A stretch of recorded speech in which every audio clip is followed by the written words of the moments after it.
Assalamualaikum warahmatullahi wabarakatuh. Selamat pagi. Sekarang ini memang kita lagi di tempatku ini, kawasan kampung wisata Macan Puncak di Tipulu di Kota Kendari, Provinsi Sulawesi Tenggara. Ini masih jam 7.30 pagi.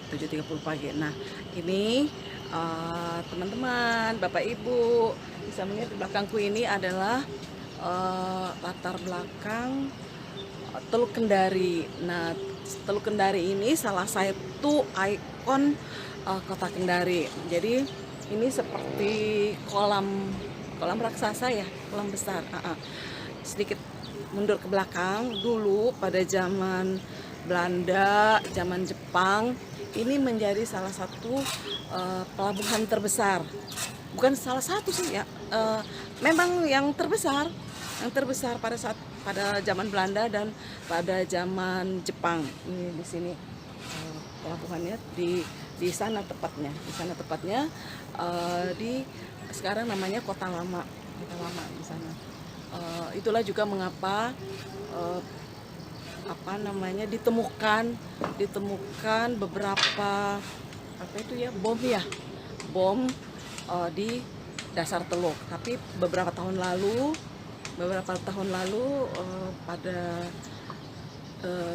pada zaman Gubernur Pak Nur Alam itu berkolaborasi ya dengan TNI Angkatan Laut, dideteksi posisi-posisi bom itu peninggalan zaman Jepang yang dijatuhkan di Teluk Kendari pada zaman Jepang itu diledakkan. Jadi dengan teknologi yang ada saat ini, bom-bom itu bisa terdeteksi lalu diledakkan agar tidak membahayakan pelayaran atau aktivitas lain yang berlangsung di atas Teluk Kendari. Nah, ini indah kan ya, dari tempat kami ini di kampung wisata Macan Puncak ini tampak jadi seperti kolam raksasa ya. Tapi pagi ini saya jadi mundur ke belakang ya. Padahal sebenarnya pagi ini saya mau menceritakan effort kami di kawasan Macan Puncak ini dalam hal inovasi pengelolaan sampah. Nah, Kota Kendari masuk dalam tahun 2023 ini, Kota Kendari dinominasikan menjadi kota sehat. Kota sehat adalah levelnya ya, sudah level tinggi begitu. Nah, sebagai salah satu inovasi yang ingin ditampilkan itu kami warga Macan Puncak itu dipercayakan untuk mempresentasikan inovasi yang ada di kawasan ini, yaitu pos damber itu singkatan dari mengompos dalam ember, anti mahal, anti bau dan anti ribet.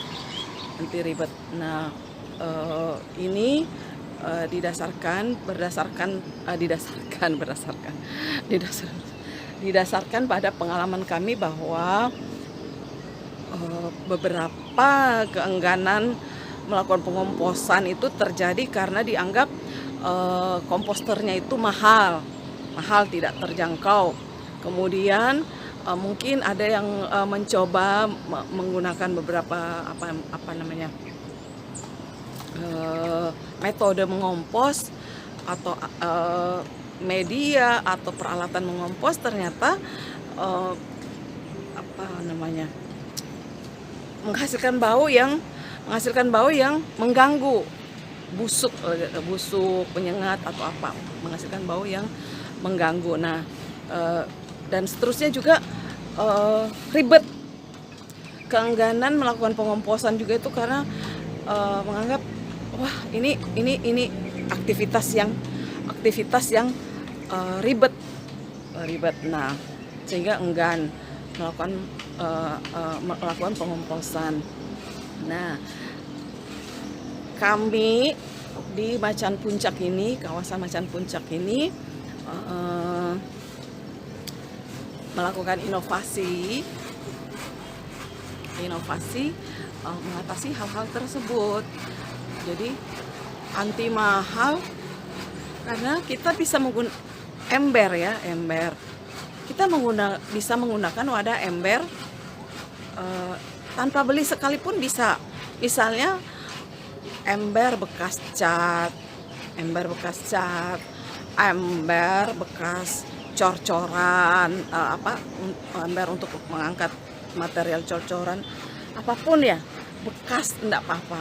Kalau tuh juga mau beli yang paling murah lah, yang paling murah itu ya. Kemudian anti bau. Ini terbukti tidak bau. Kami sudah pernah menggunakan, maksud saya pernah mengomposkan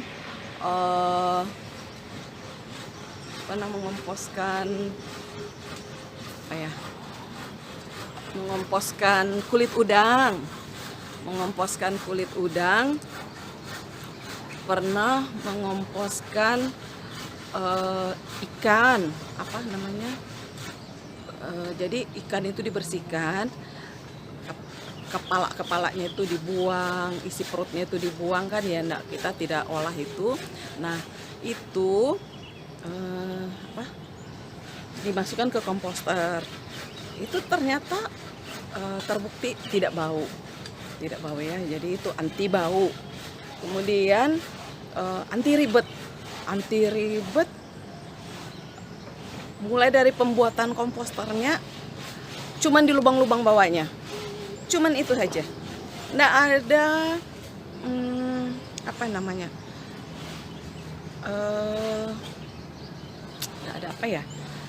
nggak ada modifikasi atau penambahan material atau diapakan, cuman di lubang bagian bawahnya, titik, cuma di lubang, selesai. Itu anti ribetnya ketika membuat komposternya. Sedangkan anti ribet ketika melakukan pengomposannya juga itu tidak ribet, karena cukup pada awal menggunakan, cukup di bagian bawah dimasukkan material coklat, misalnya kalau saya menggunakan campuran sekam bakar dan kotoran hewan kohe. Sebenarnya ini media tanam yang saya beli, kemudian digunakan sebagai media tanam. Nah, ketika tanahnya itu sudah kurus, tanamannya juga sudah dipanen berulang kali, maka media ini kan sudah kurus ya, unsur haranya kurang ya. Jadi itu yang saya gunakan. Nah, kita masukkan di bagian dasar. Tipis saja. Ribetnya itu tidak perlu ada ukur-ukuran. Tinggal kalau memang setelah dasarnya itu, bagian dasarnya itu yang kita mau masukkan, misalnya sampah yang belum bersinggungan dengan air, misalnya hasil siangan kangkung, hasil siangan sayur-sayuran yang belum berinteraksi dengan air, belum bersinggungan dengan air, ya itu tipis saja. Tapi kalau setelah mengisi bagian dasarnya itu, kita mau masukkan sampah-sampah unsur hewani, ya tadi misalnya hasil siangan ikan, hasil siangan ayam, hasil siangan udang, maka itu kita agak tebalkan, dan jangan lupa cukup ditiriskan. Prinsipnya itu seminimal mungkin kandungan air. Kalau ternyata sudah berinteraksi atau sudah bersinggungan dengan air, maka kita tiriskan dulu, untuk mengurangi kadar airnya. Jadi ditiriskan dulu, tiriskan, baru setelah tiris baru kita masukkan. Nah, seperti itu. Setelah dimasukkan, kita tutup tipis dengan dengan penutup tadi, materi penutup tadi. Kalau saya gunakan campuran sekam dan kotoran hewan, tapi sebenarnya itu yang sudah afkir ya atau apa begitu. Nah, ditutup tipis supaya visual buruknya tidak kelihatan.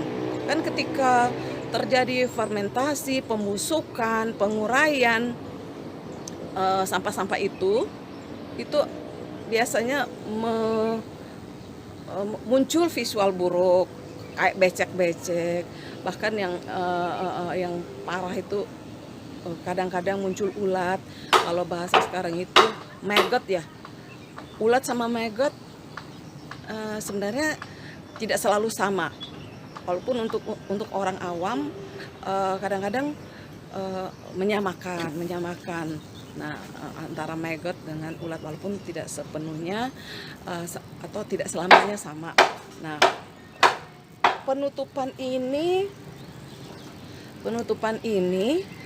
gunanya itu tadi biar visual buruknya nggak kelihatan dan tidak kemasukan bibit-bibit ulat atau maggot. Misalnya maggot itu kan sebenarnya calon BSF ya, black soldier fly. Itu lalat-lalat besar. Nah, kalau kita tidak tutup, maka mungkin ada peluang lalat itu masuk, bertelur di situ.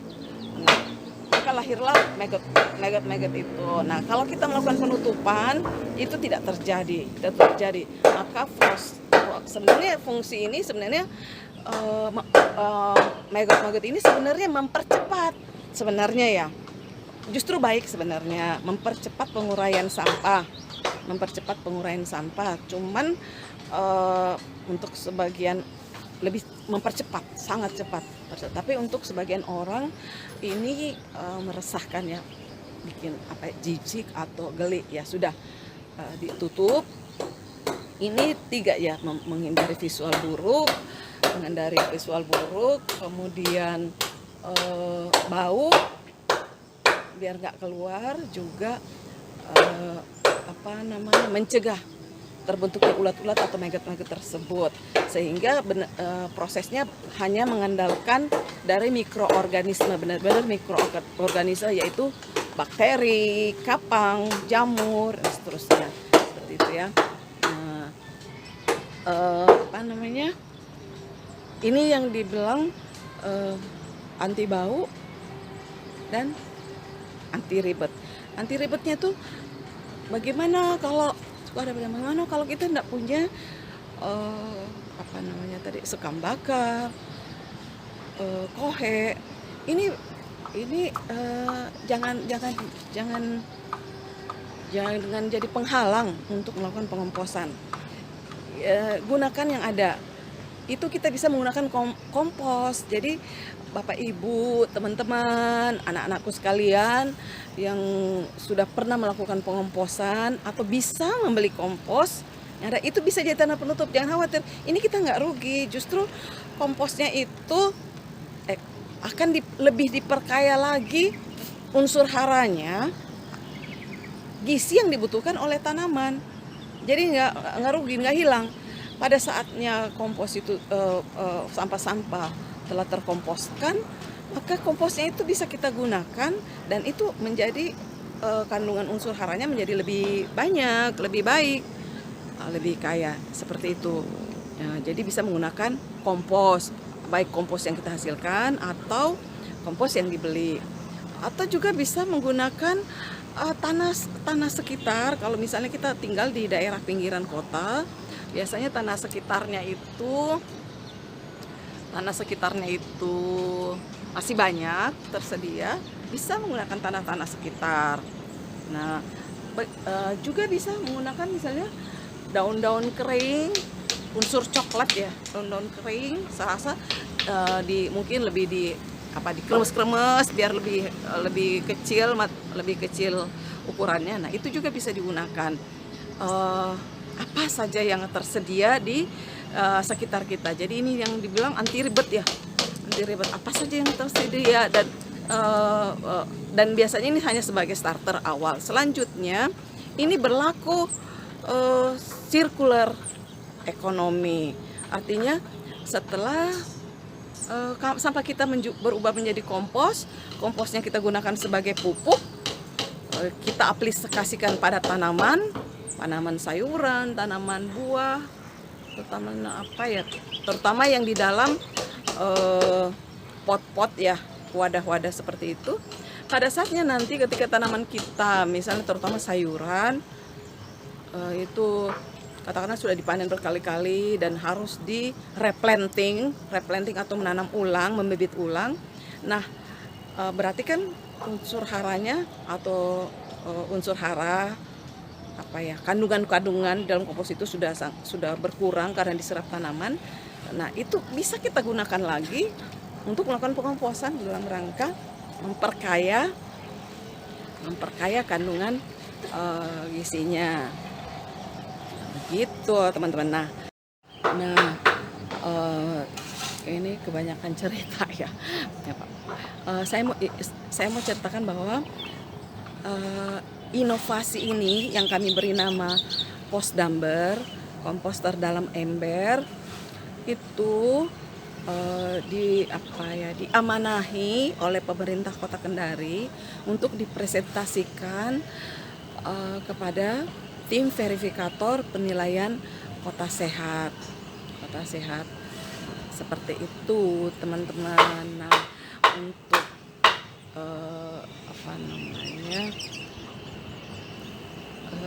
pada kesempatan ini kami tampilkan foto pada saat presentasi tersebut. Nah, begitu teman-teman. Harapan kami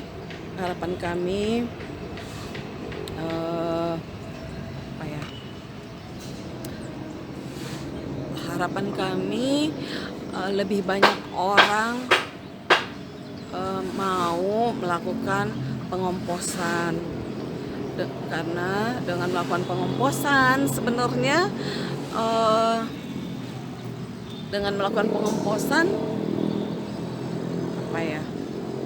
sebenarnya ini menguntungkan buat kita sendiri, menguntungkan buat kita karena sampah kita lebih cepat beres. Terutama sampah dapur ini kan bau ya. Sampah dapur bau. Kalau tidak cepat ditangani itu mengeluarkan aroma busuk sekalipun kita taruh di dalam wadah sampah tertutup. Jadi harus segera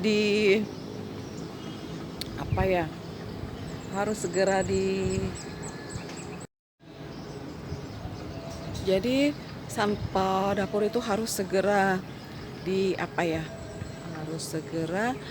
dibawa ke TPS, dikemas. Terus kalau TPS-nya jauh, kita butuhkan waktu untuk ke sana ke TPS, dan seterusnya. Kalau di TPS itu numpuk gitu ya. Nah, sementara kalau kita melakukan pengomposan itu begitu kita hasilkan langsung sampahnya menghilang.